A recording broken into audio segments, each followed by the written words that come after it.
pledge to the flag. I pledge allegiance to the flag of the United States of America and to the republic for which it stands, one nation, under God, indivisible, with liberty and justice for all.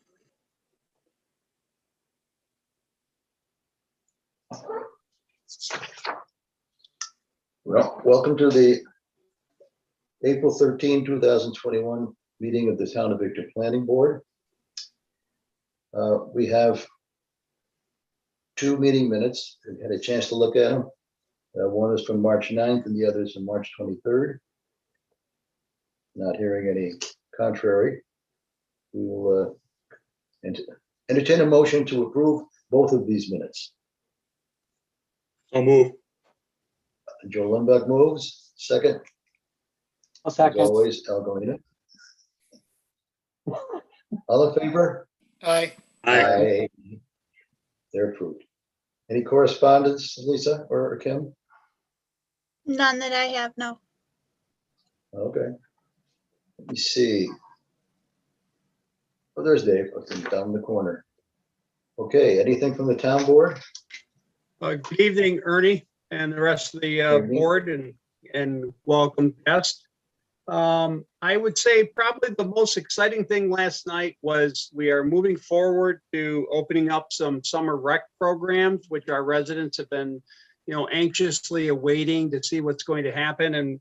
And obviously it's going to be a little bit different. It's going to be outdoor venues and more of an outdoor rec program, but authorization was granted to Brian Elmelson last night to hire some rec specialists and assistants so that we can set up some semblance of an outdoor rec program this coming summer. TLC is currently renting the rec building, and they'll continue to rent that through the summer until September. So we won't be using that for any indoor facilities, and we won't be using Victor Central School for anything, but we will be maximizing our participation at Dryer Road Park, Municipal Park, Blue Haven, and some of those other places. So we're going to be maximizing our space outside. So I'm looking forward to that. And other than that, things are good. So. Thank you, Dave. Dave, is this you have one more meeting? I have one more Somebody else meeting. comes in? Yep, one more meeting, and I've been a little busy myself, as you know. I'm still coaching football, and we've been playing through the month of April, and we potentially have 3 more games over the course of the next 2 weeks. So it's our kids have been very diligent. I'm happy the seniors are able to play. It looks like the school system is going to open up K6 right now, tentatively April 26th. I'm sure Al knows a little bit more about that, but I think the teachers are pretty excited about having some kids come back. And I know that quite a few parents were doing some happy dance last night, hoping that their K6 kids get back to campus and have some live instruction and in front of their teachers. They miss school, they miss their teachers, and I think vice versa. I think the teachers miss the kids too. So. Okay. Well, thanks. Who's coming on next as the liaison? I didn't know I was going to be That's right. quizzed tonight, Ernie, so I'm not exactly sure who it is. I think it might be Ed Kahovic. I don't quote me on that. I think that's correct. That was the same order as last year. Yep. Okay. Well, thanks, Dave. Yep. Thank you. Okay. Lisa or Kim, who wants to tell us what's going to happen at the next meeting? I'm Lisa's in. gonna do it. Your next meeting is April 27th. You have public hearing Gabrielli Minor Subdivision, 6756 County Road 41. Applicant is requesting approval to split the existing 10.02 acre parcel into 2 lots. Lot 1 will consist of 4 acres and contain the existing house structure, and Lot 2 will consist of 6 acres. The other one is Quatella Office Building Sign at 7255 State Route 96. Applicant is requesting approval to install 2 LED face-lit flush mount lighted signs to the north and west elevation sides of the building, and any carryovers. Okay, thank you. You're welcome. Yeah. Okay, well, we'll go on to the agenda. The legal notice for the public hearings appeared in the Daily Messenger along with under review signs being posted on the subject parcels. Postcards were mailed to property owners within a minimum of 500 feet from location for the initial public hearing date of each application. For applications carried over, please refer to the Planning and Building Office. With regard to public hearings, I'll remind everybody once again, as they do every time, speakers are requested to limit comments to 3 minutes and will be asked to conclude comments at 5 minutes. Our first item on the agenda is the Bovee driveway. And before I go to that, did I forget anything this time? I don't think I did. This is a 1550 State Route 444, tax map number 39.00-1-19.200, 06 SP 2021, zone residential 2. Owner is Chris Bovee. Applicant is requesting approval to install a 12-inch, 20-foot culvert and install a second driveway similar to existing driveway to accommodate travel trailer, which will be closer than the minimum 10-foot setback, which would require a waiver from the design and construction standards. Staff comments are, we're waiting for Labella and Ontario County Planning. Asking for a waiver from the design and construction standards for the minimum setback of 10 feet to property line. Asking for a waiver of proposed spacing does not meet access management from New York State DOT. Planning board to consider additional entrances or exit as justified. Okay. Okay, who is here for this application? I am. Okay, Mr. Bovee, go ahead. Yeah, so it's pretty, I think you explained it pretty well. It's pretty intuitive. So that, that it's a travel trailer. It's a large travel trailer that we just purchased. It's going to arrive between mid-May and mid-June. And we're just trying to, minimize the impact of getting it into the property. The inlet, the outlet onto the State Route 444, which is a very fast road. There's a little extra, money that we've got right now. So, the plan is to, build that outlet, south of the power pole, so that I can make that U-turn. And what that then provides is, 2 inlets, 2 outlets, one of each basically, that allows me to pull in and out and, kind of just alleviates any safety concerns. Getting that trailer in and out of the property, looking at the trailer is only going to be used probably anywhere from 10 to 12 times during the summertime. And then, there's no additional volume coming in and out. It's just, everything remains private. There's no additional businesses or there's no additional purpose, other than to accommodate the larger camper that hopefully arrives on time. Questions? Well, first of all, I'll ask Susie, has anybody rang in on the U2 line? No one's made any comments. We have several people watching, but no comments. Okay, how many is several? 10. Well, that's more than several. Okay, Wes, you want to Yeah, take over absolutely. now, or do you want to? Okay. Yeah, I do have a couple of comments. So I did send out a letter to Lisa late today, so that's probably why you haven't seen the letter. We did take a look at the proposal in terms of the access management standards and chapter 55 of the town code. And looking at connection spacing, typically when the planning board is looking at, a new driveway or a new curb cut, we're looking at the access connection guidelines. And, this particular instance you have, and the applicant said earlier, this driveway isn't going to result in any additional volume of traffic, right? Entering or exiting the highway. It's simply, another point of access to a single family home to better accommodate and probably to make a safer ingress and egress to the parcel, right? So New York State DOT, my understanding is that they've reviewed the project and they also issued a highway work permit. And I feel that we feel, I talked with Lorenzo about this proposal as well. Lorenzo Rotoli, who helped the town prepare the access management plan. He also felt that this particular proposal, what the applicant is proposing, is probably, in the best interest of safety, rather than having to, back out onto State Route 444 with a large trailer, or trying to maneuver that way. Just as a single access point, they have the opportunity to, go use that U-shaped driveway. And it would simply, even though there's two kind of curb cuts onto the roadway, it's really going to function as a single sole access for the single family home and the property owner. And if the planning board did want to consider, issuing an approval on the site plan, and just to cover our bases, you could simply provide, you could provide that waiver for the standard. And I think it's section 55-6 of the town code.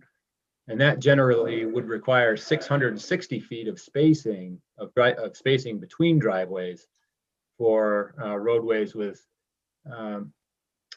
speed limits of greater than 45 miles per hour. So the speed limit in this particular location, unless I misunderstood, is 55 miles an hour. So, and the two closest currently, it looks like the two closest driveways to the existing driveway are 160 feet to the south and about 80 feet to the north. So already you've got a situation where the existing driveways don't necessarily meet a new access spacing code. Those were in existence obviously prior to the chapter 55, but that's what I have to offer for you guys, and happy to answer any questions. Okay, anybody have any questions for Wes? Wes, this is similar to a driveway that would just come and loop around, which you see all over the place. Well, not so much, but you do see it. It's Right. not dissimilar to that, is it? No, it's not. That's correct. It's a, it's a U, it's a horseshoe, basically. Okay, Scott, you're the access management guru here, so. Well, I Chime seem to on be, in. I seem to be the one who focuses in on it quite often, and I guess I'll do it again here. The question I have for the applicant is whether or not there's an alternative to two points of entry onto the state highway, whether it's possible to enhance the turnaround and within the lot so that there's just one point of entry as you currently have it. Yeah, so that's been thought about. So the when you look at my property and the east property line, which is in parallel with State Route 444, to the north I've got a drain field or a septic tank.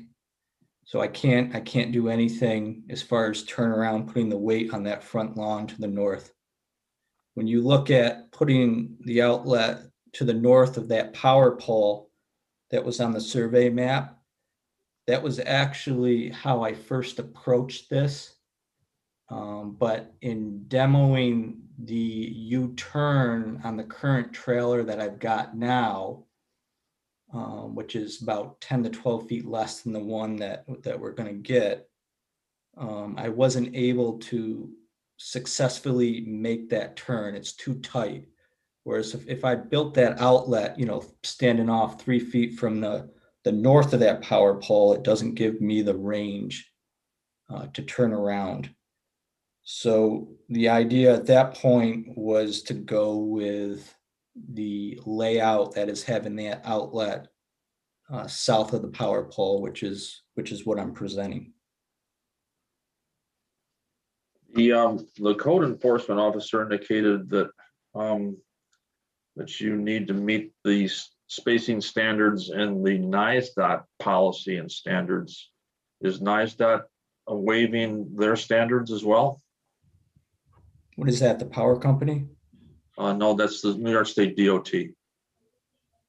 Department of State I Highway. have, I'm not going to speak as far as waivers or the assessment that New York State DOT did. I submitted for a permit, a highway permit with the same layout and materials I've provided you. And I was granted that permit, and that permit is valid until, I believe, October 2021. Okay, I'm reading what the code enforcement officer indicated by way of saying, it must meet the spacing standards outlined in the New York State DOT policy and standards for entrances to state highways unless waived by the New York State DOT regional traffic engineer. The applicant shall provide evidence of such waiver. So I guess my question is, has that waiver been issued? Is granting the permit the waiver de facto? I don't know. So I in the, think if they you know, in grant the a permit, past, as they've far as just the about planning waived it, board haven't they? goes, how many times has this, come up? I can't be the first one that has presented offering an outlet, a second outlet on the State Route 444. So how is New York DOT, aside from submitting a highway permit, it doesn't sound like we're familiar with a DOT highway permit being granted in addition to a waiver. And if you need a waiver, I just need to know the process. I'm just reading what the code enforcement officer said as part of the packet of information that we received on your application. I've been on the board for a little while. I have not seen a driveway proposed as you're proposing it. Quite honestly, in my experience, this is really the reason why we have the guidelines and dimensionals that we have, so as to not create this, which is why I asked the question whether or not there was an alternative to what you're proposing. Yeah, I mean, I think the drain lines and the drain field, leach field is self-explanatory. And then, functionally, north of that power pole isn't going to work. And then at that point, I simply run out of property. I've got 21 feet south of that pole. That again, I'm trying to work with. And this is all kind of in the interest of, if for whatever reason, if I don't get granted the outlet, the result is, 10, 12 times a year, parking that trailer that's 32 feet long, 12 feet high, and trying to back it in. And I've got, a ditch, on the left and right of me, and the driveway that I've got now, its throat is only, 16 feet wide. I guess I'd like to ask a question regarding the other piece of information that I see in my packet, which is Ontario County Planning. Did Ontario County Planning weigh in on this? I called, I did talk to Chris, I think it's Chris, was it Chris Day? He, he said that, the jurisdiction lied with the New York State DOT, and then at one point in time, it had been a county road, but now it falls under New York State. This is in reference to Ontario County Planning, who review projects that are located on state highways, county highways, and within 500 feet of a municipal boundary. Scott, yeah. it's at the county tomorrow night. Oh, it's at the county tomorrow night. So Yes, that's why you cannot make a decision tonight. okay. I guess those are the questions that I have and the comments that I have. Okay. Let's see, I'm gonna go clockwise around here. So I go to Al next. So, again, given the intended purpose of, enhancing the safety aspects and the geometry of the property, I honestly can't think of any alternative to this. And, given the town access requirements, again, with the intent of not having, adding vehicular activity or having two vehicles, concurrently going out of, adjacent driveways, I don't see that as posing any issue given the use case that we're talking about here. So, and given all the boundary conditions and the purpose of improving the safety on that corridor, I certainly have no issues with what's being proposed. Thank you, Al. And I guess, You're right, welcome. not being a state DOT official or an attorney, but seems to me that the issuing of a permit is essentially giving approval from the state to conduct it. So whether it's a waiver or permit, I think that probably meets the intent, but probably should get Wes or our town attorney to weigh in on that. No, I agree. Joe Logan? Yeah, I agree with Al's comments. County response notwithstanding.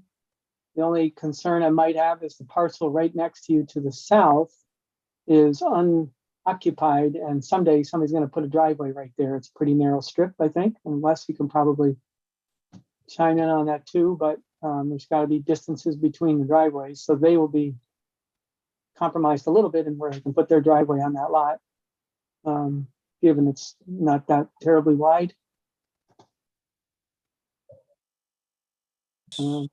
So with that though, so that's gonna be the Daniel Bree who owns, all the fields, west of the house and all around. So, and he Right. would, that's the intent of putting the sign out and, I believe all the postcards that have been sent out.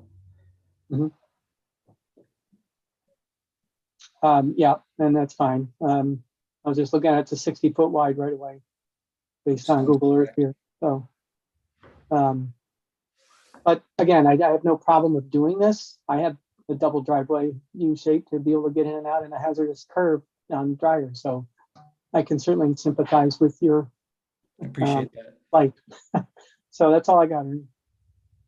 Okay, thanks, Joe. Joe Limbeck? I'd like to make 3 points, essentially, reiterating what Al has said. First, it seems like the applicant has exhausted the options on his property.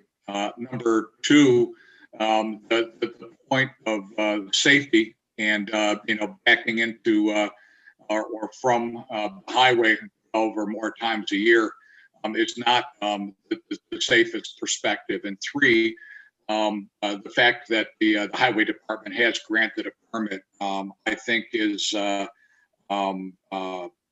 is the equivalent of issuing a waiver. So I'm all for this, again, depending on what happens at tomorrow night's meeting. Sure. Okay, anybody else? Susie, anybody ring in yet? No comments. Thank you. So if there's nothing else, we'll have to table this till next meeting and let the county do its work and get back to us. So is the process, talking. will I get another invite then to the next meeting? I guess on the 27th, Sure. how that works? Come on down. The agenda will be posted on the town website and it'll be the same time of day. And it sounds like, Lisa, you're gonna send the link then? Yeah, I'll send you a link and an agenda again. All So right, same very thing good. that we did this time, so. All right. Okay. All right, thanks all. Have a good night. You're welcome. Have a good night.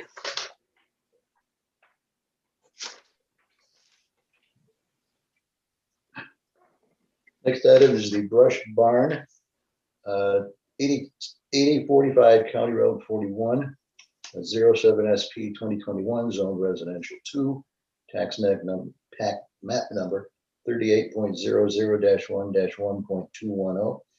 Owner is James Brush. Applicant is requesting approval for the height of the accessory structure to be in excess of 15 feet per 211-31G1 of the town code.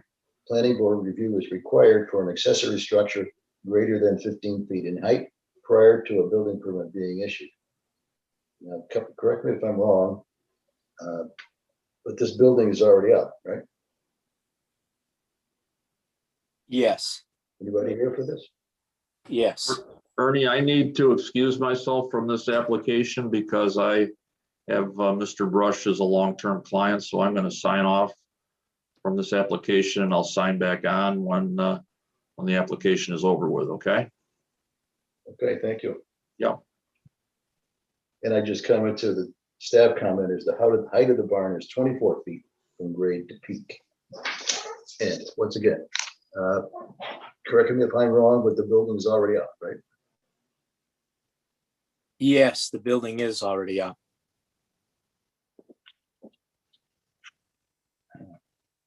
Hello? Hello? Yes, we're there. Uh, You here? Yeah, yes, sir. The building is already up. It was an existing building. It was a horse barn. And that part that got elevated was where they had hay and hot water heater and such up there. And the customer just wanted to bring it up so he could stand up in that area. But it was an existing building. So yes, sir, it is already up. Thank you. All right. And we do have a letter from, I guess, the only neighbor who can see it. Yes, sir. Complimentary in nature. Yes, Is sir. that neighbor here? Is the neighbor here this evening? No? Okay.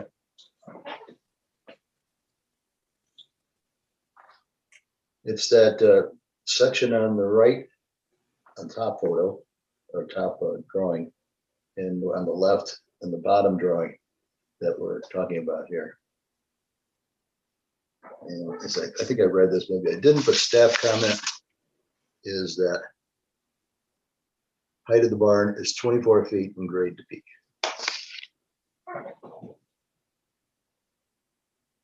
Anybody have any questions?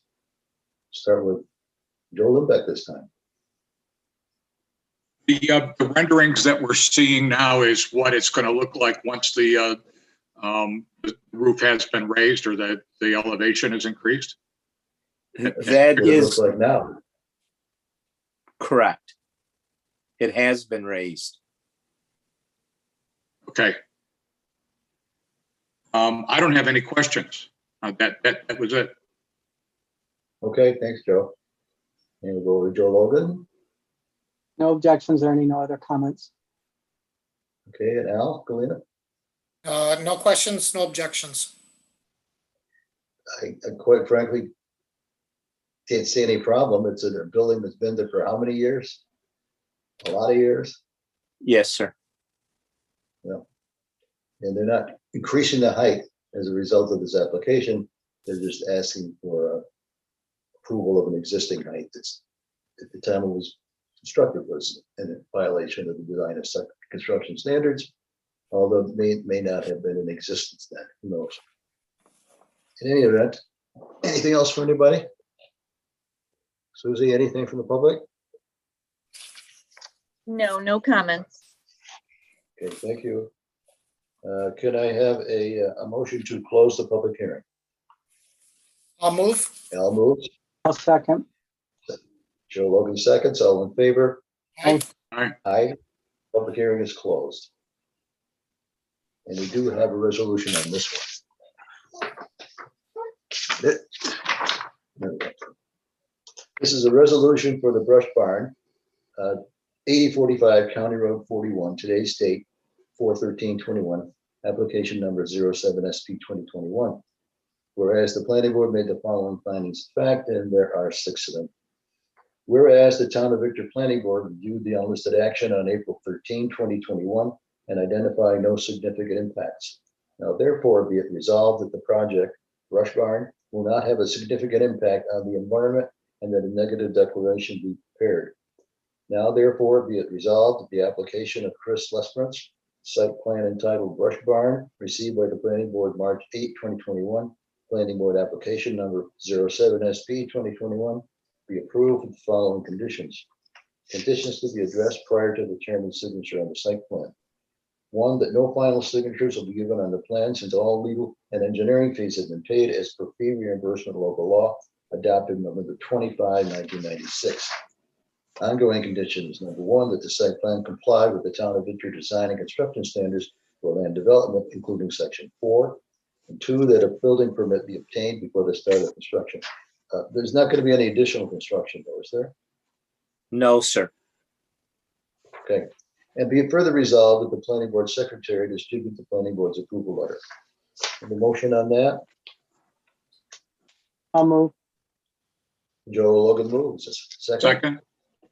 Joe Lindbergh seconds. All in favor? I, Aye. Okay, you'll be getting a letter and you're all set. Thank you. You're welcome. Now do we get Scott back? I'm sure he's I- monitoring. Back. There he is. Oh, there he is. Okay. I'm back. All righty. All right, the next item is Fisher's Landing facade modification, 08 SB 2021 at 7383 to 7387 State Route 96, tax map number 15.00-2-80.000. Owner is the DeMarco Group and is zone commercial. The staff comments are, we're waiting for Ontario County comments, so we can't do a resolution tonight. He's going to the ZBA for a variance on, well, you went on April 5th? Paul? No, that we aren't, and I can add a little color on that, Ernie. Second comment is height limit is 35 feet and this exceeds that. Next comment was needs a lighting plan. And that was it for the staff comments. Okay, Paul, go ahead. Thanks, Ernie. Paul Colucci with, on behalf of the applicant, DeMarco Family Victor. We have submitted the final portion of renovating this building. I think as most are aware, we added a 4,000 square foot addition on the rear of the building in 2018. That's when we put Victor Vet Care in the building. There was a portion that was fairly shallow. It was about 35 feet deep, and we extended the depth so it's approximately 55 feet deep across the back. And at that same time, we put a car wash, interior car wash facility in for Enterprise.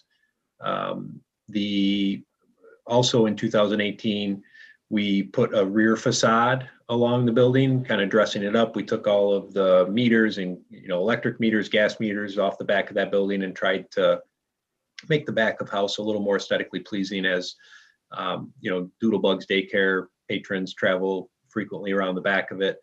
And then, flash forward to now, we have submitted the final portion of renovations, which includes the front facade, where we'd like to get rid of the outdated mansard roof that runs along the front of it. When we bought this building, we renovated it in 2000. It was a kind of a collection of masonry buildings cobbled together, and we put that facade on.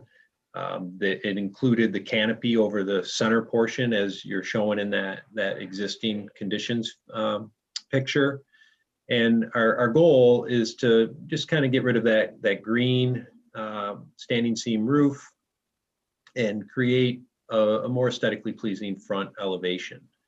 So to answer the questions that came from code enforcement, I did respond in writing yesterday, or I'm sorry, I think late last week, to both the March 11th letter from Al Benedict.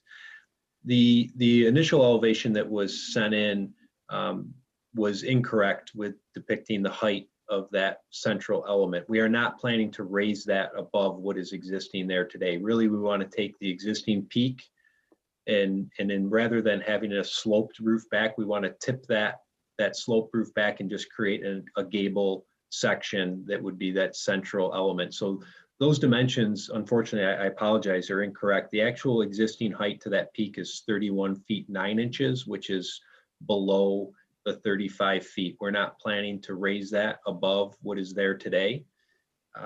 We would keep that framework that exists. There are existing 4 columns. There is a portion that you can walk under that is a covered walkway. And our plan is to wrap those existing columns that are there with a wood veneer. Actually, we're proposing a rough sawn wood timber to create essentially a timber frame look for that central element.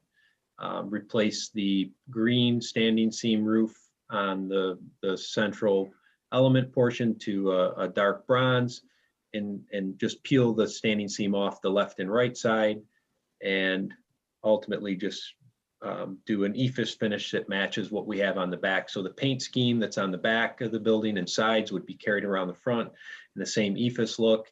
This allows us to have a little bit more prominent sign field for the tenants and get the signs just up slightly. They come up about 2 feet rather than being below that mansard, where we kind of feel that that takes away from each of the tenant storefront identities, and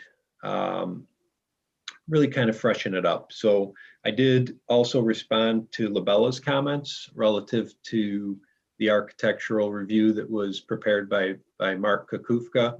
I submitted some responses and ultimately I submitted a drawing that is labeled A100, which now accurately reflects all the heights and proportions of the building. We are keeping the right and left side lower like it is today. We're not proposing to raise that or add any additional height, and that really maintains that vertical articulation that's there across the front today. So we're hopeful that this is looked at as a positive transformation for the plaza. We do want to continue to invest and upgrade Fisher's Landing, and we're excited to kind of freshen up this building. With that, I'll answer any questions you guys have. And before you do, I neglected to mention when we opened the meeting that item number 6, the Willis Hill Estates Phase 2, has been tabled until the next meeting. They had some more information they had to gather together, so that is not on time. If anybody's listening in for that one, come back next time. Okay, I'm sorry. Any questions from the board? Let's see who we start with this time. Start with Al this time. No, Paul, no questions, and I do agree. I think the, general dated look to the current facade, and I think this is a generally nice enhancement. Thanks. Thanks, Al. Joe Logan? Paul, you guys have proposed a different elevation some years ago when you were proposing architecture on the other buildings in the plaza, not Doodlebugs, but the 2 vacant lots, or 3, I think. Kind of an arts and crafts or that similar style. I was wondering what happened to those elevations and that vision, I guess. It's a good memory, Joe. That's going I back. tried. That's going back a little bit. Yeah, that was an idea some years ago, and that would have taken that central frame and ultimately gotten rid of it, and we would have had to add additional structure. We looked at, actually, I priced and looked at doing this out of true timber frame and taking that front canopy off. We wanted to try to do a timber frame front on this. We respected your comments back that arts and craft didn't really fit in this corridor, where I think, some type of timber frame and more natural elements do. But when I priced the timber frame, I was shocked. Both Don't go to Home Depot then. both with the demo of that central element and then building everything back to create that, which is already there. So we tried to work within the confines of the structure that's there. Our plan is to, like I said, we're going to use rough sawn timber to create a true wood look. We're going to try to make it look like timber frame and not look hokey, but give some good depth. The proportions on those columns are going to be between 12 to 18 inches. And then we're also adding that rough sawn timber along the eave and the rake of that center element. So it really looks like it's a structure that's being held up by timber. So this is our kind of fallback to something that we think is commensurate with the investment we can make in the plaza. So I was looking at the elevations that we got in our packet, and you said you made a few changes or updates since then, because it shows, I'm trying to figure out what the roof really looks like on the sides of the feature in the center. And is it sloping toward the drive, the parking areas again? Right now it's standing seam. Is it shingles? I'm not sure what you're using. Yeah, so the existing photo that was up earlier kind of shows what's there, right? Right. And we've all driven by it thousands of times. It is a standing seam. There are no gutters. It sheds, along the left and right side, right down onto the sidewalk, and then with where there's a covered canopy, it sheds out to the parking lot. It's not a large roof area. We're not anticipating that the drainage patterns change any, or no need to add gutters. Really, the reason for making a gable end is we were never really crazy about the way that roof element looks from the side. On that centerpiece, it's kind of very minimal. It doesn't really have any depth to it. It looks kind of a little underwhelming. So our thoughts with pulling it forward and creating a gable, it'll add a little more depth to it and create a little better look, as you're traveling along Route 96, looking, either towards the plaza or either way. So the elevation shows that the drawing, not the picture, not the photo sim, but the elevation shows that left and right roof is being higher, the peak being higher than the facade to the left and right of that. Did you lower it to meet the top of it in another view? So I submitted a drawing on Friday, I think Thursday or Friday last week. It's labeled A100. I don't know if we're able to pull that up. And that's as I've gotten a little further along with the architect, and we dimensioned everything more appropriately. We went out there and measured. So our plan is to keep the height of all of the elements as they exist today. And it's really just. Yeah, I'm looking at A100, I think, and it does say it on the lower right. So the elevation shows 31.9, I think you said, top. Yep. The new roof ridge. Okay. So the Correct. side, the flanking roofs are actually going to be taller by a couple of feet, maybe, than the balance of the, the new ephes coping and everything else that's on the right and left of that. Yeah, Correct? actually, those, Joe, will stay to the same height. So basically, if you think about it, we're pulling that mansard off in the framing that creates the slope, and we have a flat plane that we're going to put Den's glass on and cover it with ephes and put some coping. And that height on that left and right side where the mansard's coming off is going to be the height that it is today. It's just going to be a little bit more prominent of an area where it's not broken up by partial mansard and then an ephes band below. So on the existing, you have space for signs. You got code 2 on the left and Victor Vetcare on the right of the Fisher's Landing pylon or pillar centerpiece. And your sketch here that we're looking at, I think you had Fisher's Landing above that rectangular area where now it says Fisher's Landing. Is that correct? The plan would be to have a new Fisher's Landing sign, put it up in the gable section, and we moved Brooks and Harlow, who was a tenant in the small building next to the dental care office. She outgrew her space, and we just moved her recently into the center. So she's occupying that centerpiece. Her temporary banner's up there now. All right. Okay, that's all I got. Thanks, Paul. Thank you. Hey, Joe them back. I was very happy to see the addition of the A100 drawing to the packet. The original design that I saw looked pretty sterile. So the vertical articulation, I just learned a new term today, makes a huge difference in the appearance, and it actually makes the design very pleasing. So I'm glad you made that change. It looks real good to me. Thank you. Scott, you're there? Guess not. Wes, anything? No, I don't have any comments. Thanks. Okay, thanks for it. I still don't see Scott, I don't think. Nope. We can't make a resolution tonight anyway, so thanks for the presentation, Paul, and hopefully the county will come through and we can have you back on next time. We'll see you in a couple weeks, Susie, right? anything for the, what? 2 weeks, yep. I think we got Scott. Okay, Scott, do you have anything? I think we went on ahead of you because you disappeared. I had to log back on. Something happened. I lost my connection. I don't really have too many questions. I think the improvement is nice. I just had a question regarding whether some of the lighting around the building is going to be improved in conjunction with this project or not.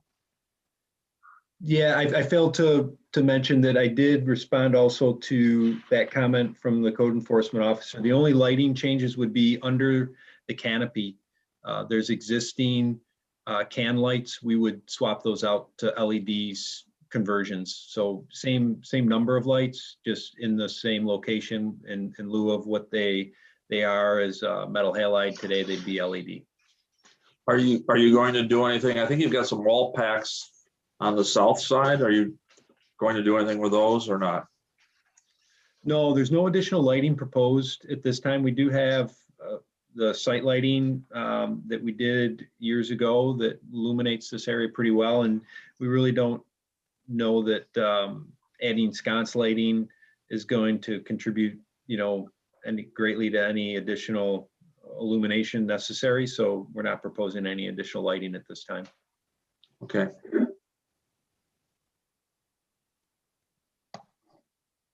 Anything else? That's all I Hey, have. Paul, this is Joe again. Scott did mention those wall packs on the side. They are not dark sky compliant. So I think we've had developers and owners, as they update their buildings, put the appropriate lights on their structures. So I would expect to see that those two lights on the south facade, I guess it is, and anywhere else around the building, that would be dark sky compliant, which means full cut off facing down, I think.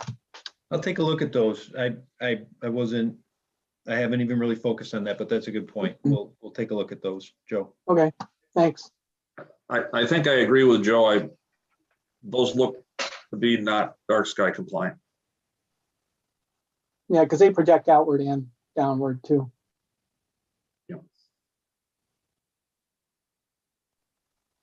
Okay. Well, look forward to seeing you guys in a couple weeks after the county makes a determination. Okay. Good to see Okay. you, Paul. Thank you. Good to see everyone. Take care. Okay, good night. Bye, guys. Did I ask Wes, did you have any comment? You asked me if I had any comments. I don't have any comments. Okay. Glad we got that settled. Okay, next agenda item is Wilkins RV of Victor. Site development, 09 SP 2021. It's at 7447 State Route 96. It's zone commercial / light industrial. Tax map number 15.00-2-19.111. Owner is BLW Properties of Victor LLC. Applicant is requesting approval to demolish the existing 13,318 square feet showroom and construct a new 18,560 square foot showroom that will be attached to the existing service building. The existing two entrances will be removed and a new consolidated entrance will be installed. Staff comments, we were waiting for Labella. I guess, are we still, Wes? Yes. LaBella's still working on our formal comments. We do have some thoughts that we can share in this meeting. We're still working on the review of the stormwater pollution prevention plan. So more to come. All right. Very good. It was at the Conservation Board on March 16th this year. There was a site walk on April 3rd of this year. Joe Limbeck, did you go on that? I did not, I wasn't able to make it. Okay, did anybody? It was a Conservation Board site walk, and we would just have been tagging along. Okay. For what it's worth, Ernie, your town engineer representative did make the site walk. Oh, was that you? Yeah. Okay. Some of the comments were area variance or redesign needed for being within 100 feet of wetland. Area variance modification or redesign needed for 80-foot setback for open displays. Planning board cannot reduce setback unless it is a clustered subdivision, if this is not. It needs a lighting plan manufacturer specification. Area variance or redesign is needed for light shall not exceed 0.75 foot candles at the property lines. Area variance or redesign needed for drive aisle less than 26 feet wide. The planning board to have applicant justify the number of parking spaces provided and approved. And the area variance for the fence being constructed forward of the front line.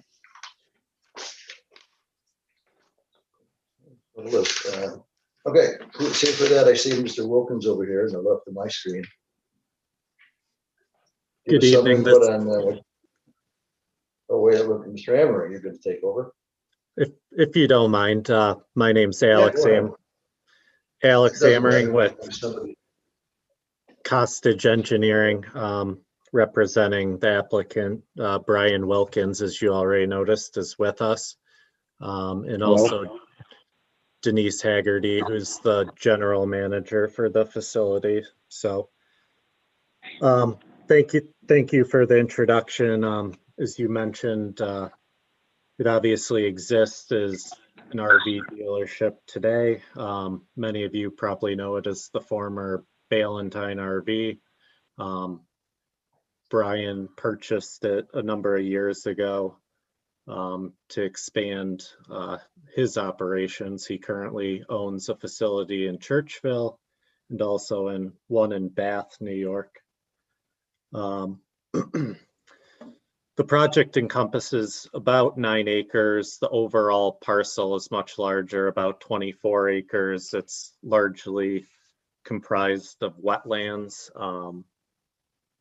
which I think you will see come up in a number of the comments already. We proactively hired a wetland consultant who flagged the wetland. We surveyed it. We surveyed the entire site. Also, because we knew some of the pre-existing non-conforming setbacks, which Mr. Benedict brought up, were going to be looked at. The summary kind of hits on the big items. We'd obviously be demolishing the existing showroom as it exists today. There's a separate service building and then a showroom with offices. In all of Brian's other locations, they have a consolidated building where there's a parts department, which creates, a better business flow, having the showroom, the offices, the parts department, and the service all together in one facility. I guess I'll start by saying, obviously this is the first time the board has seen this plan, but we've been working for a number of months to kind of work on a site plan that we think kind of best fits this particular site. Obviously, we're constrained in a number of directions. When Ballantyne was originally built, Omnitech didn't exist on the west side of the project. We're bordered by 96 on the north, and then primarily wetlands wrap the entire project itself. We're very cognizant in kind of where we place the building. As you can see, we pushed it as close to 96 as we could while connecting the two buildings. There will be approximately a 15-foot hallway, so to speak, connecting the two. Other than that, we obviously made concessions for employee parking, for customer parking, but I think you'll find the site itself flows much better. The display areas are closed off from the public areas. A number of items we've gone ahead and proposed as part of the site plan set, which you have. A bunch of the lighting will be replaced and upgraded with more modern LED, downward facing dark sky compliant fixtures. As you already alluded to, there was one code comment about the spill at the property line. We would have no issue revising the plan, so a variance wouldn't be needed for that. We've also incorporated a couple different stormwater practices. The Ballantine project predated really any sort of stormwater requirements. So the majority of the site really all just sheet flows to the wetlands. So we took the opportunity to implement some of those practices. You'll see a couple rain gardens, which are at the rear of the parking areas, and also a stormwater facility, which will be, I'll call it kind of northeast. We're at a kind of a funky skew here with our north being up and to the left. Also alluded to in the introduction, this layout really kind of catered itself to putting a new entrance location in, which would allow us to eliminate the two existing curb cuts, which are over to the west side of the project, closer to Omnitech. We did proactively reach out to the New York State DOT. Is the current layout obviously is largely contingent on that driveway location. I believe through the referral process, the state also responded saying they were generally in favor of the location, and obviously we would have to go through the permit process for that work. Some additional steps I believe you've already covered. We did have the opportunity to meet with the Conservation Board. Their comments were largely based around the wetland. They were, I think, happy with the opportunity to incorporate stormwater management and also the landscape that has been incorporated. We walked the site with them and the town engineer, Wes. One of the items that we would be proposing around the perimeter that borders the wetland would be a fence, which would essentially kind of delineate where the edge of the developed property is and where the wetland and the buffer is. We would be incorporating a more decorative fence along 96. It would be an aluminum fence, which, if you're familiar with the self-storage project to the southeast, is a very, very similar in nature. And then around the rear would be a more traditional chain link fence.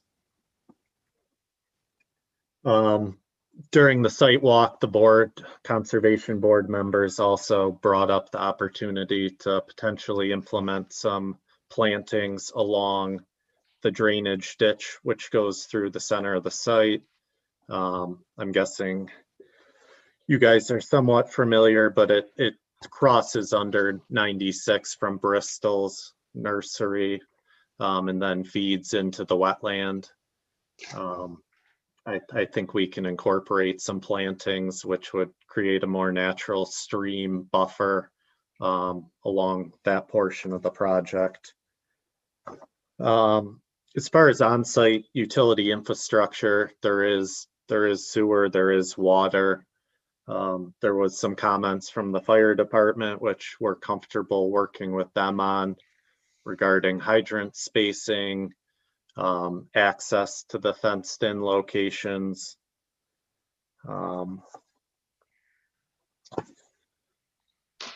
Just touching on some of the other code comments that were received. The drive aisle, we have no issue revising to meet the town code, so no variance would be required there. The fence, we would be looking to go to the ZBA for a variance. We believe that is somewhat essential to the operation, and in particular, the portion on 96 could be done in a way that is aesthetically pleasing, and as I mentioned, kind of matches some other businesses along that corridor. One of the items also in the code letter was regarding a variance for the wetland buffer. Being a New York State DEC wetland, there is a 100-foot buffer associated with it.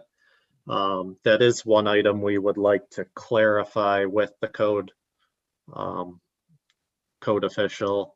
When the plan was approved in, I believe, as the mid-90s for Ballantyne, it was approved, with the current layout. So since that time, there's really been no expansion in the rear of the project. So I'm not sure if a variance was granted at the time, or if it's something that has since been revised in the code. Also mentioned was the parking. As I'm sure you guys are familiar with, a lot of applications, this particular use kind of falls within a number of different parking generators per the town code. We have office, we have showroom, we have what would I think be considered a warehouse where they store parts in the rear. But we do have the benefit of working with Brian and kind of knowing what his other facilities generate. So we'd be happy to provide a more detailed breakdown of the parking itself. Obviously, we're not motivated to put more parking in than would be needed, but also enough to meet the needs of his business. So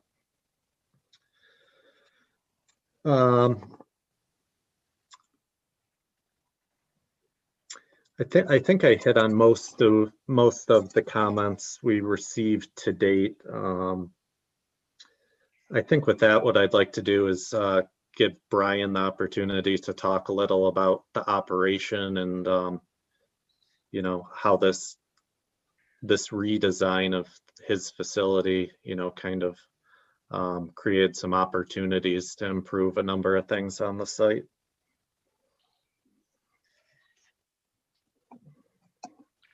I think you're muted. Is that better? There you go. Yep. Everybody can hear me now? Okay. Thanks, Alex, and thank you, everybody, for taking the time and looking over our proposal. We're pretty excited about this project. I'm Brian Wilkins. I'm the owner. We're originally out of Hornell, New York. We have four locations: Bath, New York, Churchville, New York, our Victor location, and then we have a location in just north of Syracuse in Brewerton. We purchased this property from Ballantyne RV in 2017, so we're 4 years in. When we bought it, we figured that at some point we were going to have to do an investment in the facilities, and wanted to take a few years and make sure we had our feet underneath us, and we're to the point of wanting to do that. We really think a new building would really benefit everybody. From an aesthetic standpoint, the building is aged, and it could certainly, I think a new building would really look great along the corridor there. A new facility would allow us to provide a better customer and employee experience. And then also there's the safety factor. I mean, it's an old building, and with old buildings, you'll always run into possible safety issues. So we just think it's time for a new building. When we started looking at this project, we've been talking about it for a couple of years now. We've debated between one building and two buildings. One building meaning just a replacement of the current showroom, or two buildings being a replacement of the current showroom, or one building trying to combine the two. And from a business standpoint, it really works better for us if we're all in one building. It provides for a more efficient business flow. Again, I think it provides a better customer and a better employee experience. It allows us to reduce the number of driveways from 2 to 1, but it does come with some. The site's a tight site. So it comes with some constraints and that's what we've been working through. So this would be the third building that we've built. The Bath facility we built in 2006. The Churchville facility we built in 2015. We've worked with the same contractor, Kevin Bragg and Chrysantha Construction, on all three. So we've got a good template down that works. I think Alex is going to show some pictures. I think you'll see that we build a nice, good-looking building. We take pride in our facilities, and we just really look forward to bringing this facility back up to a more modern-looking facility.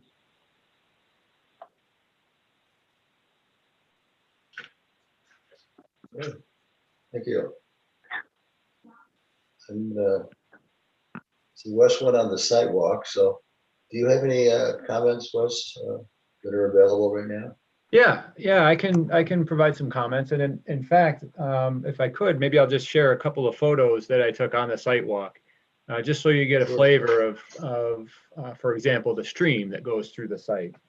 Some of you might be familiar with it, but I'll see if I can share my screen here, and then I'll talk a little bit more. So share this one. Let's see what happens here. All right, so hopefully you can see this photograph. What we're looking at is, I'm pretty close to Route 96 here, looking back at 96, and across the street is the Bristol's Garden Center. And obviously you can see here where the stream comes through under the roadway into the project site. Again, just another view of the stream right next to the Wilkins monument sign here, looking back towards maybe the wetlands, back towards Omnitech. Omnitech is the development beyond the trees there. Just another look at the stream and proximity of, kind of the driveway and parking surface to the stream. And this stream obviously leads back into the wetland complex. So you can see that you've got the 3 culverts here that provide the opportunity for vehicles to get from one side of the property over to the other side of the property. And I think this is my last picture. And this obviously is closer to the wetlands. So, and I think if I'm not mistaken, this might be where the code enforcement officer called out that there shouldn't be construction or impervious surfaces closer than 75 feet of the center line of the stream. I'm not sure how that compares to, the timing of when this project was initially built by the former owners. But anyway, all right. So one of the things, it's already been talked about, the wetlands. I'd be interested to see what type of feedback New York State DEC has in terms of, kind of infringement within the 100-foot wetland buffer. And as the planning board knows, and as the applicant knows, in addition to that buffer, the town has a more restrictive law. I think it's section 211.30 paragraph A, which mentions no construction or impervious surfaces within 100 feet of a wetland. So it's kind of an additional protection on that DEC wetland, which is why the applicant would need to get a variance for the new, like I think it's a portion of the new building. The proposed new building would be within that 100-foot buffer. So I think that's why, that's kind of what the triggering mechanism is to needing a variance on that issue. Aside from that, I don't have a whole lot of comments right now. We'll have a formal comment letter assembled here shortly, and although Labella did provide some architectural comments, which I think the planning board could review and comment on, just to be sure. I think you might want to ask the applicant how they're meeting some of those guidelines, the Route 96, 251 corridor overlay district guidelines, just to be sure that we're hitting on some of those. So that's it for now. Thanks, Wes. Yep. Does the applicant want to respond to what Wes just said, or should I go to the board and start with them? I'll go to the I think board. we can chat quick about still digesting the letter regarding the architecture and kind of going back to the code sections and making sure, you know, we understand the intent of what, you know, the code was targeting. My kind of initial thoughts were that, and I think the reviewer acknowledged this, that, you know, some of the code items were more directed towards, you know, businesses that would attract pedestrians and streetscape, which understandably there's a large variable of businesses on that stretch of road. So I think we need a little more time to kind of dig into what the intent of some of those code sections were, and then obviously review with the project architect and the owner some of the more material items, I would say. The material items obviously carry, with no surprise, cost implications. And I think in particular, the comment about, you know, the long side of the building facing the road, you know, that's obviously somewhat of a condition of the adaptive reuse of this property, which I think you'll find is a theme for what we're proposing. If we were going and clearing a new 9-acre site, you know, things would be differently laid out. But there are a lot of restraints on, you know, how we arrived at this plan.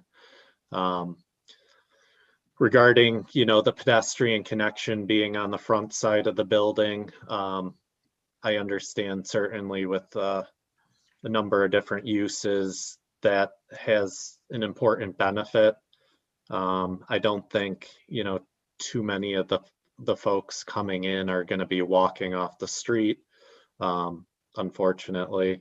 But we'd welcome the opportunity, I guess, to dig into that a little more, respond formally, and you know, also get some weigh-in from the project architect. So.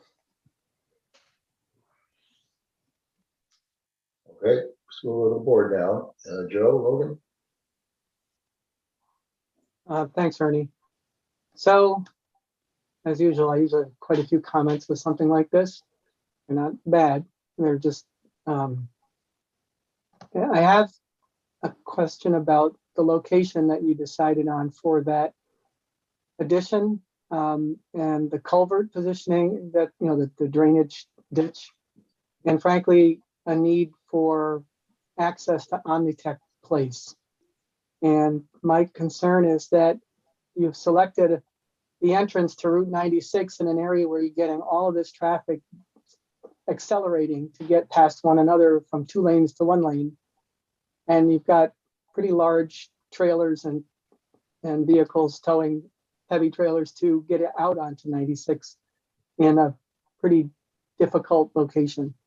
So I would suggest you consider a second access to Omnitech Place, because in the future, Victor's plan is to have a light at that intersection.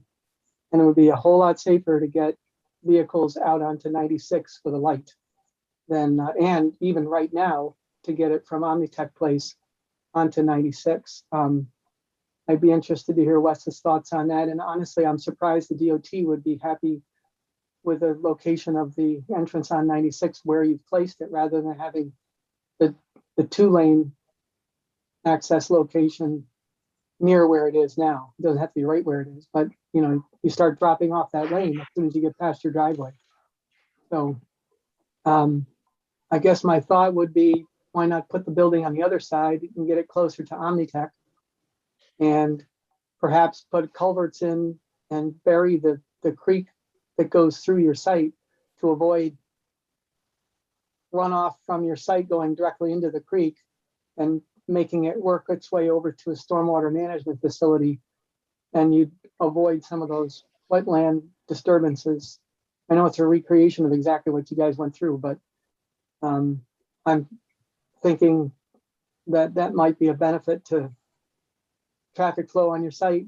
It would rearrange parking quite a bit. You wouldn't waste a lot of lane space where the creek is now. And frankly, it's safer to get on 96 from Omnitech than it is from where you're showing that driveway entrance. So those are my initial thoughts on this. I'm fully supportive of the expansion you guys are proposing. I've been to your facility a number of times, and I like the consolidated building approach for sure. And I've been down to your Canona site too. So you guys do a good job with layouts on those other sites. I think this one could be improved with some site work. So I don't know if Wes wants to weigh in on my comments about the culvert, but those are my thoughts. Joe, I appreciate your comments. Very, very interesting thoughts in terms of relocating that site access onto Omnitech Place. One thing we could look back at the access management plan, right?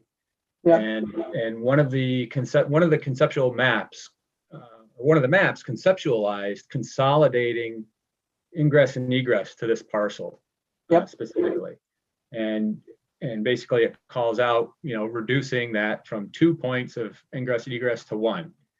It happened, that particular map and the access management plan kind of supposed that entrance would be on 96. But also, I don't think it necessarily precludes an opportunity to provide an access to Omnitech Place in lieu of access to 96. I'm still looking to maintain the access to 96.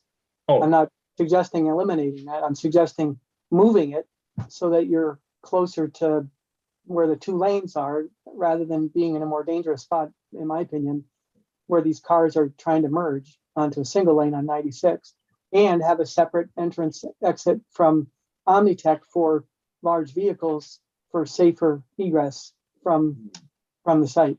You can get off 96 easily. Getting on is very difficult at that location. Yeah. So, I guess we might also want to ask about the project sponsor or the owner about their operations, and whether, an access point on Omnitech would serve them in that capacity for large vehicles. So maybe we should feel free to comment on that, Brian, if you can. I can try quick and Brian chime in. So this is something Brian brought us up to speed pretty quickly when we started sketching for this project. They have a very specific model where obviously folks come in off the roads, park in the customer area. They then enter the showroom. What you would see off we'll call it the left or west side of the showroom, they walk out a separate door, typically with a sales representative. And the sales representative will help escort them around the display areas, which kind of separates, again, the public portions versus the display portions, and how it's fenced off. I don't think we've eliminated connecting to Omnitech as an option. And just kind of chiming in on the creek that runs through there, for better or worse, I'm sure Mr. Wilkins would love to pave over it, but it is designated as a federal wetland. So while we haven't eliminated that, it would make the site layout a lot easier. But at this point, we're trying to kind of avoid the creek, impacts as much as possible. So.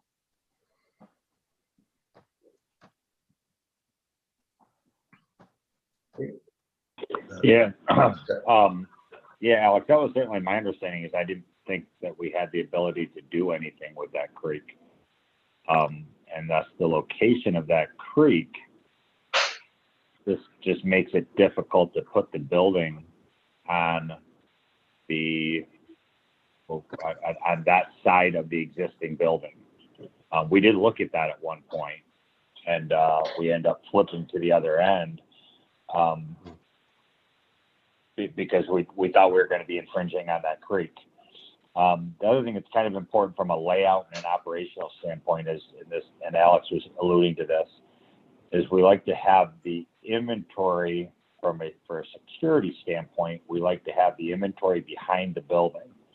So that's why we got customers coming down the driveway. Parking is, if you're looking at the map, with 96 on the bottom, your parking's to the left of the building. People would come in the building and then cycle through the building to go out to the inventory. Where if you had the driveway, the entrance or a entrance off Omnitech, you've got a long ways that you're trying to funnel incoming traffic to that building. So would it be possible to at least provide some egress to Omnitech for your, for people towing RVs or driving large RVs off, any towing vehicle really? In addition to this, and maybe it would be after someone get some service on it, or after you picked it up and you say, all right, go out to Omnitech, and that's how you exit the property with a towing vehicle, because it's safer. And you can get in. I mean, leave it, set it up the way you have. Just consider a different flow that gets you to Omnitech and to make that connection. So that entrance would then be coming into the display area of the RVs. So you'd have that a long driveway, or you'd have people driving through the display, which I'm not sure would be the safest thing. You get people out walking around looking at RVs, and we try to contain the areas where customers are driving RVs to that parking lot area. And if you open up the whole site to customers driving RVs around, I'd have some safety concerns with that. I guess I was thinking if you flowed them along the back side of the lot, over to Omnitech, and keep all of your inventory up front, you could keep the buildings and the entire inventory area towards 96 and just have the back part of the lot contain a driveway to get you to Omnitech. I just envision very difficult, egress from the site onto 96 with the speed and everything else that cars that go through there. It's hard enough getting out now. You're going uphill, and then you got to try to get out to make a left turn. So I can't imagine with a full size, a 32-foot or bigger, towing vehicle that it's easy to get out with the traffic on 96 at times. Okay. So those are my comments. I mean, take them for what they're worth. Yeah, no, absolutely. I think they're good comments. Thank you. Okay. That's all I got. Scott? I just had a couple comments. So one is there a detail for the proposed decorative aluminum security fence? Is that something that's been shared with us? I don't see it in the plans. I was just curious what the fence looks like. It appears on sheet CA 501. CA 501. Yep.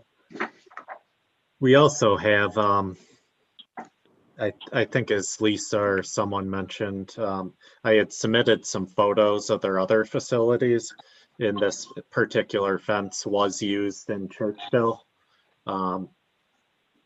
which also gives you the opportunity to kind of look at the, photos of the buildings. Obviously, we all appreciate architectural elevations, but seeing what they're proposing might help. So, okay, I see it. I see it now. Yeah, I guess I'd be interested to see what it looks like from a color photo perspective. It's on their rendering, Scott, on the front of the building. There's a small section of it. Okay. On the I don't know which building of this is yours, because it looks like it's from another site, maybe Churchville or something, but there's a piece there. I didn't realize that was sent around. So great. It actually was not included in the packet because it came in late, but it is in the Dropbox if you guys wanted to look at it.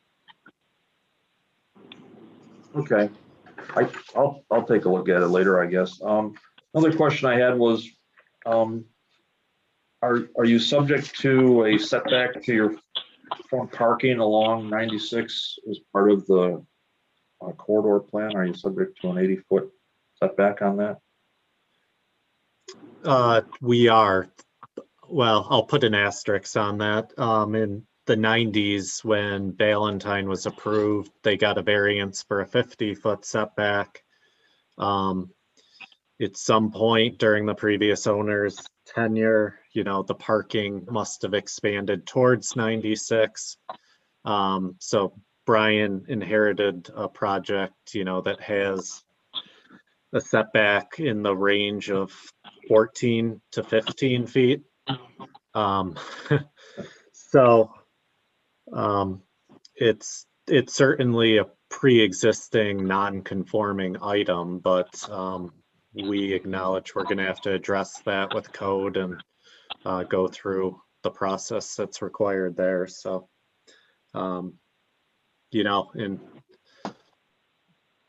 not in his defense, but the first thing we obviously did was went out and located all the parking areas and kind of defined, designed within those boundaries.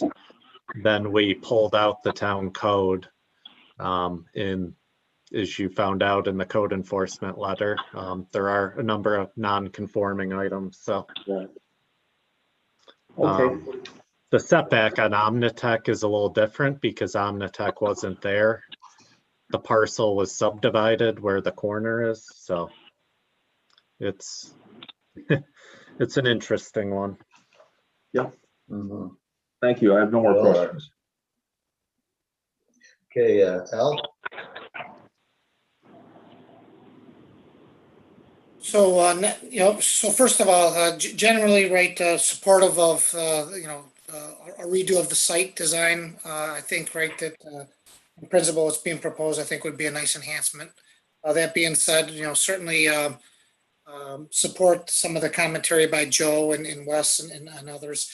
Relative to the architectural, I think the one area of focus that I would like to see is primarily the north elevation, particularly kind of that long bay of, I'll call them garage doors, to see what can be done to kind of enhance that north elevation. Much less concerned with the south elevation since that kind of faces away from 96 and viewing. And I think, the east and west, right, with probably, some minor modifications would probably be acceptable. But again, if you said, where to really focus the efforts, I think it'd be on that north elevation, particularly the garage door section to try to enhance the look of that. So other than that, no other comments or questions at this time. Thanks, Al. Joe Lindbeck? Thank you.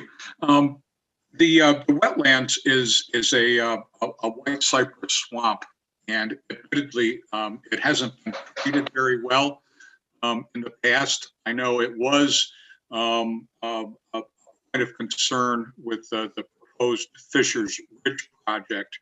It actually serves as a filter for the water that goes into the aquifer, and it's quite fragile, actually. So I appreciate what you're doing in terms of the addition of the storm management facility and the 2 rain gardens. I commend you for taking that into consideration when you're working on the site. I'm very interested to see how we end up reconciling the existing condition on site with the requirements of the code. But I think you've taken a step in the right direction, and I do commend you for your attention to that. I actually do like what Joe proposed, the concept of using Omnitech as an access point, if nothing else, for a place where you could take delivery of new inventory. I think that would just improve some of the safety in and out of 96, and actually maybe improve customer flow in and out of your driveway. So I think that's something that's worth a second look. So those are my 2 initial thoughts. And Okay, thank you, Joe. All right, we've got a little work to do, so applicant is gonna be getting back to us, I'm guessing. And do we have the Ontario County comments yet, Lisa? Nope, they're on for tomorrow night also. Okay.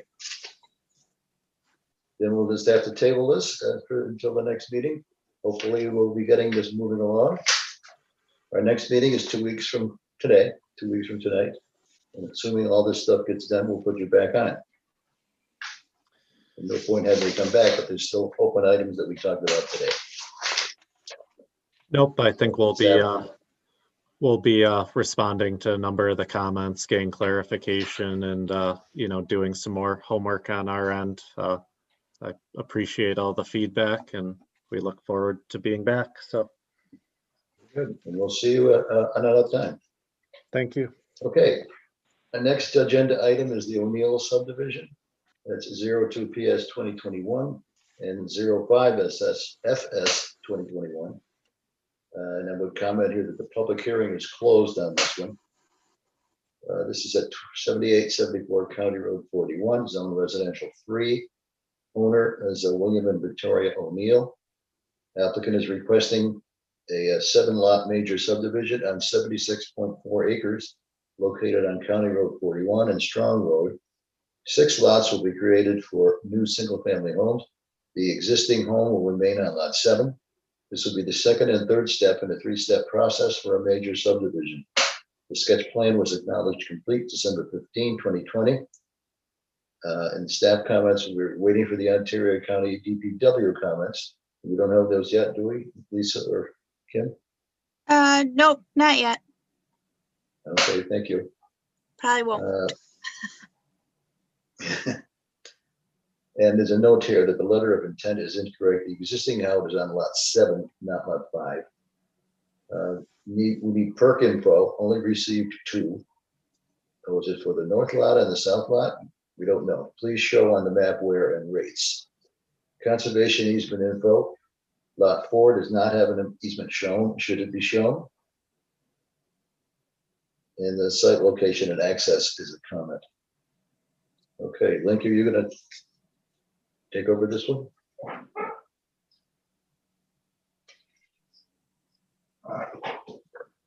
No, can't hear you.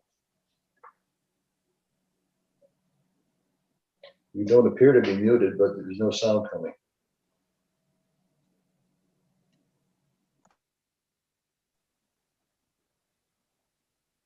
No. Now you're muted. Can you hear me now? Yep. Yes, I can hear me too. Yep, I can hear you. Is it, you got feedback or is it good? We hear echo. We had, but it's okay now. You hear an echo? We did a few seconds ago, but it's fine now. Okay, how's that better? It's good. Okay, so I think last time we were here, we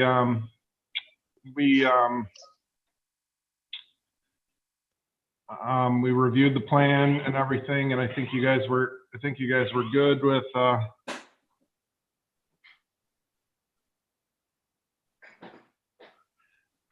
sorry about that.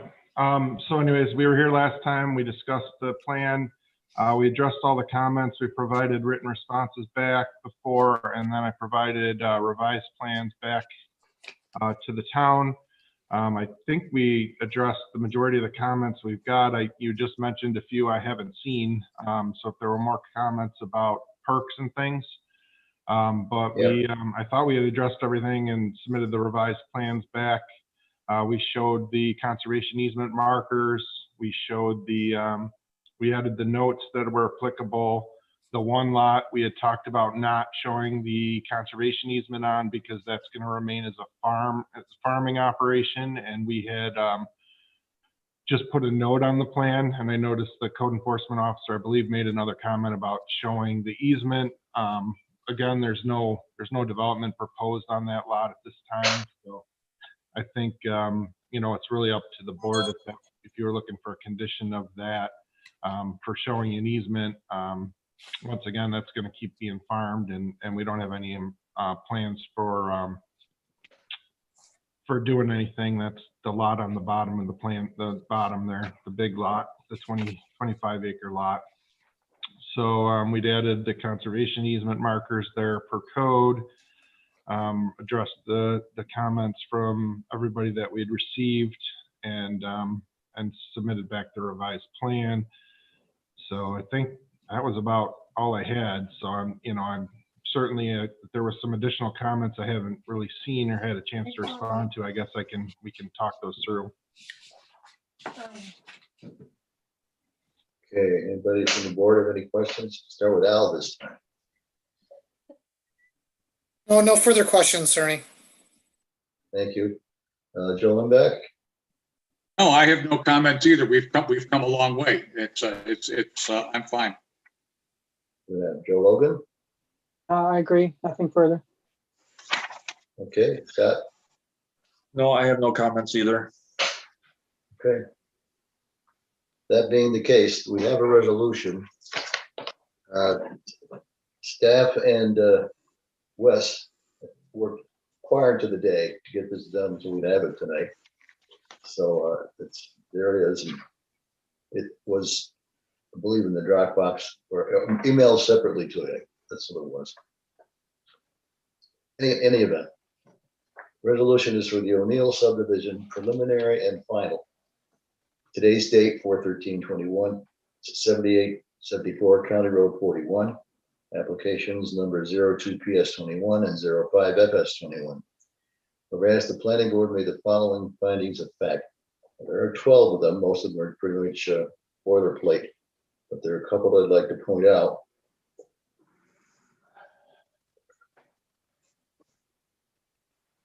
Number 8 is the Conservation Board reviewed the project on March 2, 2021, and a site walk was scheduled and completed on March 13, 2021. They had concerns about protecting the drumlins and would like to work with potential buyers early in the process to help with home placement on the parcels.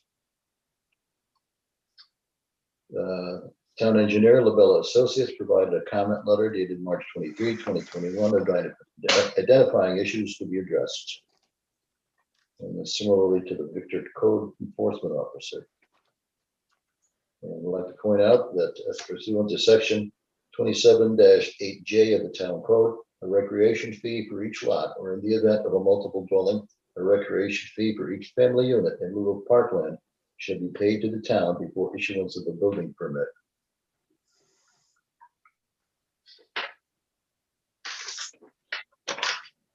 Whereas the Town of Victor Planning Board reviewed the unlisted action on April 13, 2021.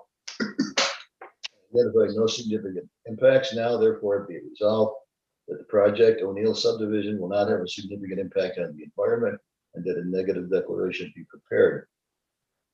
And be it further resolved that the preliminary/final subdivision application of William O'Neill, major subdivision entitled O'Neill subdivision, drawn by BME Associates, dated February 16, 2021, last revised April 7, 2021, planning board application numbers 02 PS 2021 and 05 FS 2021 be approved with the following conditions. Conditions that must be met prior to the chairman signing the preliminary/final subdivision plan. 1, that no final signature will be given on the plans until all legal and engineering fees have been paid as per fee reimbursement local law adopted November 25, 1996. 2, that before the planning board chairman signs the approved film originals, the developer should submit 2 copies of electronic files to the town. Copies of electronic files shall be forwarded to the town engineer to confirm that the data on the electronic files is the same as the approved subdivision plans. 3, that section 4 standard approval conditions for all subdivisions, major and minor, of the design and construction standards be met. That the comments in a letter dated March 23, 2021 from LaBella Associates be addressed. 5, that the comments in a letter dated April 12, 2021 from Code Enforcement Officer be addressed. Conditions that are ongoing, standard conditions that must be adhered to. 1, that the major subdivision comply with the Town of Victor design and construction standards, land development, including section 4.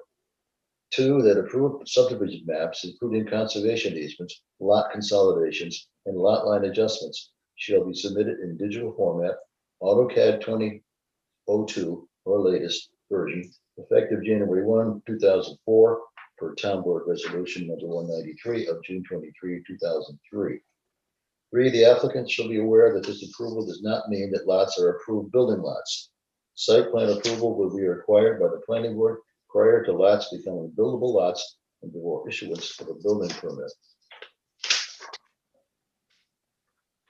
Four, future property owners for lots will need to perform deep hole and percolation tests witnessed by the town engineer and submitted as part of the site plan application for review by the town planning board.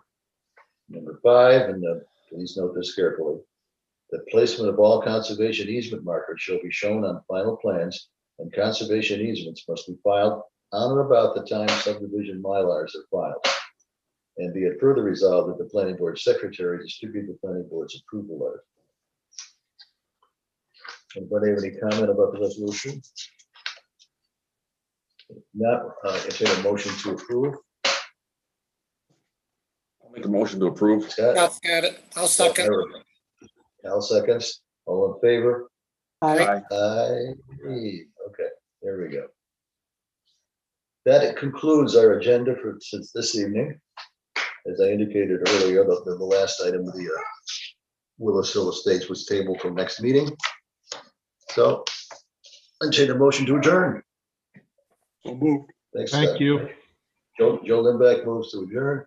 Bill Second. Logan seconds. All in favor? Aye. Aye. Okay, meeting Thank you. adjourned. Have a good night. Take care. All right.